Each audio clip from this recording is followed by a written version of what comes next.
While Trouble was now in a small industrial unit in the south of England with Dave, who was busy chopping more rust off her, I had a big empty space in the garage where Trouble used to be. Knowing Trouble was going to be with Dave for some time and not wanting to waste any time, I wheeled her engine out of storage and into the middle of the garage. This is probably the single biggest sub-assembly to restore, made up of by far the most components. Getting this done and dusted is going to be a huge achievement, and not only because I've never rebuilt an engine before. One of the problems when buying a barn find is that you rarely know why the car was abandoned in the first place. You hope that it was just because one day someone simply parked it and never came back.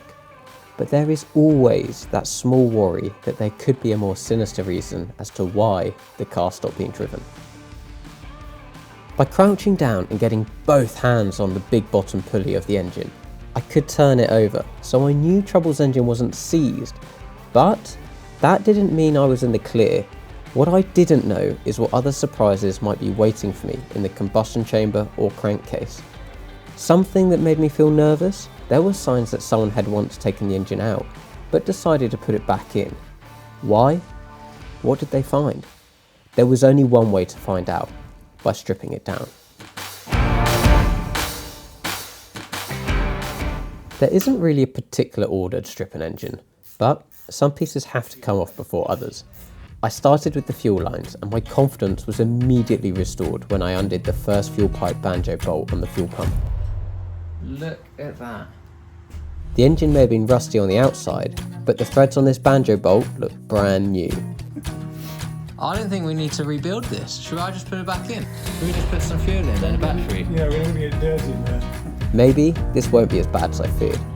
I had all my fingers crossed the rest looked the same, but then, crap. The banjo bolts on the carbs protested as they resentfully gave up the position they'd been in for the last 60 odd years.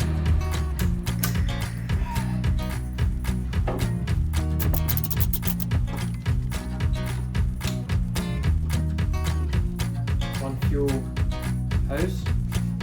Nice. Next up, I took off the throttle linkages so I could remove the carburetors. These should just pop off with a 10mm spanner, in theory, but they weren't popping anywhere.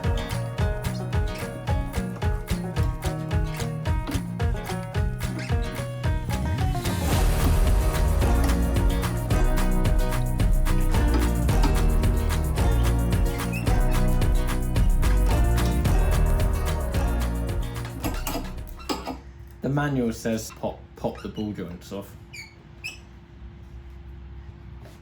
Oh. Let's lube these ones up. Once I'd finally popped off the linkages, as the manual puts it, I could take the carburetors off. Carburetor, you're coming off. The only thing between me and getting the carbs off were 4 nuts on each manifold, or at least I thought. You just be careful of the floor. I think WD-40 going on your floor is the least of your concerns. I could undo the 2 front nuts, but I couldn't easily access the 2 nuts on the back with the airboxes on. I could either struggle or take them off, so I decided to take them off. These two are going to be a pain in the ass. Will you take the Fairfield off?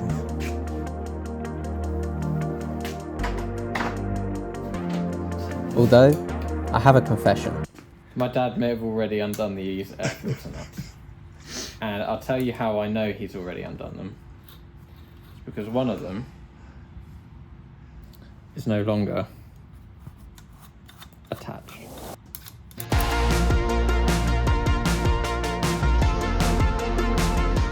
Voila! Now I had access to the nuts, I carefully and slowly undid them.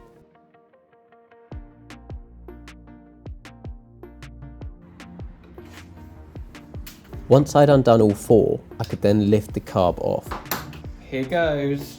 Oh, hang on, here's the carb. My nose is running. Wait till you see inside the inlet manifolds. You're not going to believe it. Look at those inlet manifolds. Look at those! Look at these butterflies. Is there any corrosion? No corrosion. It's a little bit of oxidation. No, that's just old lubrication. Yeah. Look at that. Whether that was old lubrication or not, I don't actually know. But on first glance, it looked good, relatively, to the rest of the engine and trouble. I then removed the other carb, same process, taking the airbox off first. As I worked, I thought about the history of these parts. A carburetor, or carb for short, is a key part of an engine that mixes air and fuel in the right ratio before sending it into the engine through the inlet manifold for combustion. Modern cars don't have these anymore. They've been replaced by fuel injection systems instead. This carb has just come off. It was actually in really nice condition. So yeah, pretty chuffed. This will clean up nicely. Next, I stripped off the HT leads, the oil filler, and then attacked the oil filter bowl. But before we took it off, we thought we'd have a look inside it first.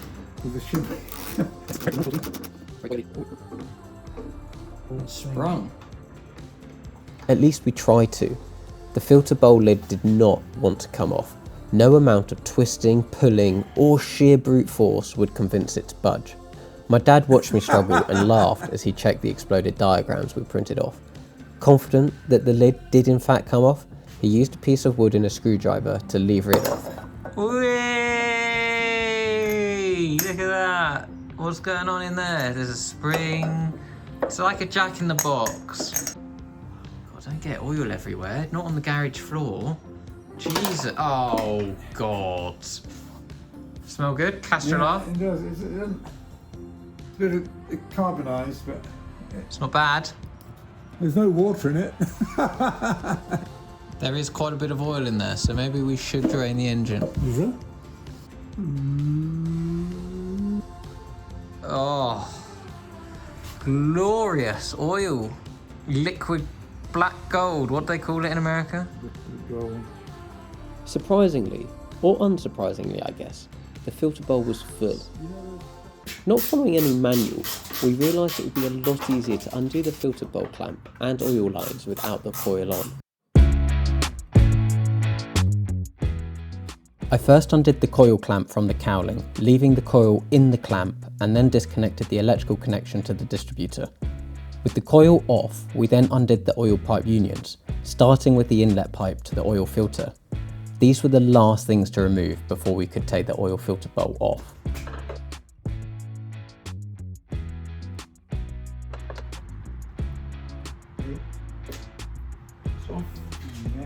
Once the pipes were disconnected, I undid the filter bowl strap. My dad was supporting the bowl, and as soon as the strap was loose, he carefully lifted the bowl off the engine. Present for you. So much. The oil in it was thick, and the sludge in the bottom, it was like mud flats. That's going to be fun to clean. I think a job for my dad. With the filter bowl out the way, next I moved on to removing the oil filter bowl mounting plate off the fan cowling. In my haste to reassemble it for cataloguing, Fumble Fingers over here dropped one of its fixings down the inlet manifold. Where'd that go? In there? Yeah. Really? You're joking? I'm not joking. Alright, we're not too long now. Oh, where are we now? I think what we should now take off is your guess is as good as mine. Distributor. I was going to suggest we took the distributor off next. While I'm taking off the distributor, here's something unusual for 356 fans. And those of you who are familiar with 356 engines, you might have already noticed. Trouble's engine doesn't have an engine number. This isn't because it's been ground off, but because she had a matching numbers replacement engine case from Porsche that was never stamped up. A little bit of history hiding in plain sight, and pretty rare. Before I could go any further, the tin work had to come off. Porsche's air-cooled engines rely on all of this engine shrouding to keep cool. Take it away and you're risking an overheated, seized up mess. Instead of being water-cooled like a traditional car, they depend entirely on airflow directed carefully by this tin work to keep temperatures in check. As we removed some pieces, we uncovered 2 nuts and a bolt holding the left-hand side inlet manifold on. It didn't take long before our attention drifted from the tin work to removing the manifold. The tin work could wait.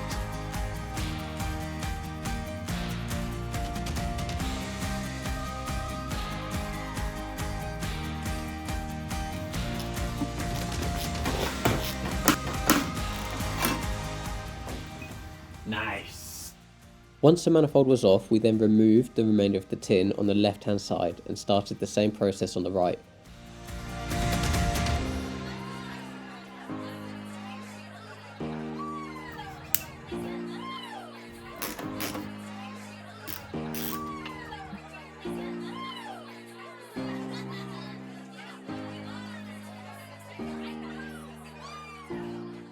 But before I could access the two manifold nuts on this side, I had to remove my spark plugs first. This was easier said than done. They were tight.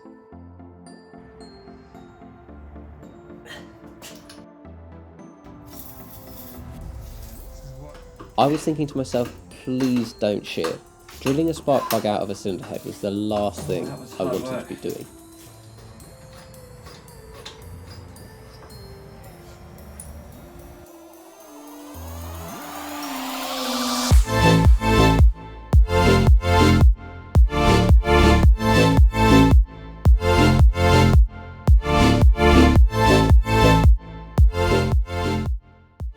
Luckily, they eventually started moving and I managed to get them out in one piece. Oh, I think I've torn my bicep.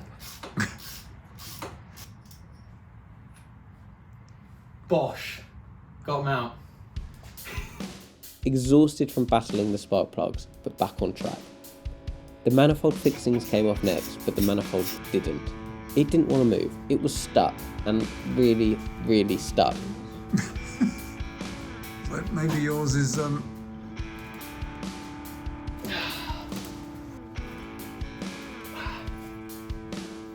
There was only one tool for the job. yeah. Ah, look at that. A hammer to shock it and release the stiction. Both sides were now almost the same, with the exception of one thing, a rocker cover. It had to come off for me to take the cylinder heads off, but I didn't have any idea how to take it off. My best guess was that it was just this spring clip, but considering it appeared that the one on the left hand side fell off at some point, I couldn't believe the spring could be that tight. There must have been something wrong. And then, with some leverage, it went.